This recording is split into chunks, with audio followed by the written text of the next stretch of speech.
नुकसान पहुंचाइण फकत अल्लाह जे वस में नफ़ो नुकसान पहुंचाइण फकत अल्लाह जे वस में थयो डाहे दयो ठाहिण फकत अल्लाह जे वस में नफ़ो नुकसान पहुंचाइण कराणो भल कराए पतो आहे कुटी पवंदो कराणो भल कराए पतो आहे कुटी पवंदो सॼी मखलूक खाराइण फकत अल्लाह जे वस में सॼी मखलूक खाराइण फकत अल्लाह जे वस में नफ़ो नुकसान पहुंचाइण फकत अल्लाह जे वस में थयो डाहे दयो ठाहिण फकत अल्लाह जे वस में नफ़ो नुकसान पहुंचाइण नकी तावीज़ ऐं धागा नकी आमिल हथां ते कुझु नकी तावीज़ ऐं धागा नकी भोपन हथां ते कुझु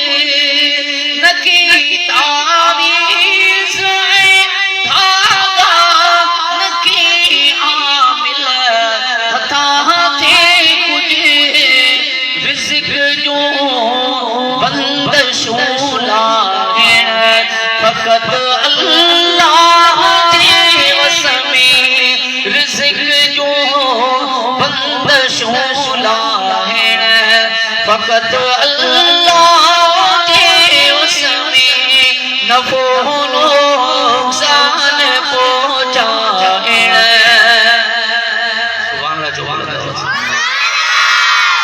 सब वॾी आवाज़ सां चओ सुभाणे कराणो भल कराए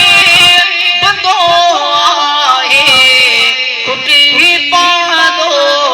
सॼी मखलूक खाराइण फकत अल्लाह जे वस में नफ़ो नुकसान पहुंचाइण हिफ़ाज़त में हज़ार नदी हुयो निमरूद हूंदो पर हिफ़ाज़त में हज़ार नदी हुयो निमरूद हूंदो पर मच्छर हिकिड़े का माराइण फकत अल्लाह जे वस में मच्छर हिकिड़े का माराइण फकत अल्लाह जे वस में नफ़ो नुकसान पहुंचाइण नकी तावीज़ ऐं धागा नकी आमिल हथां ते कुझु रिज़्क़ जो बंदिशूं लाहिण फकत अल्लाह जे वस में नफ़ो नुकसान पहुंचाइण अब्दुल मालिक सॼी दुनिया मुखालिफ़ थी त छा थींदो इज़त सां जग में ॾियारण फकत अल्लाह जे वस में इज़त सां जग में यारण फकत अल्लाह जे उसमें नफो नुक़सान पहुंचाइण फकत अल्लाह जे उसमें नफो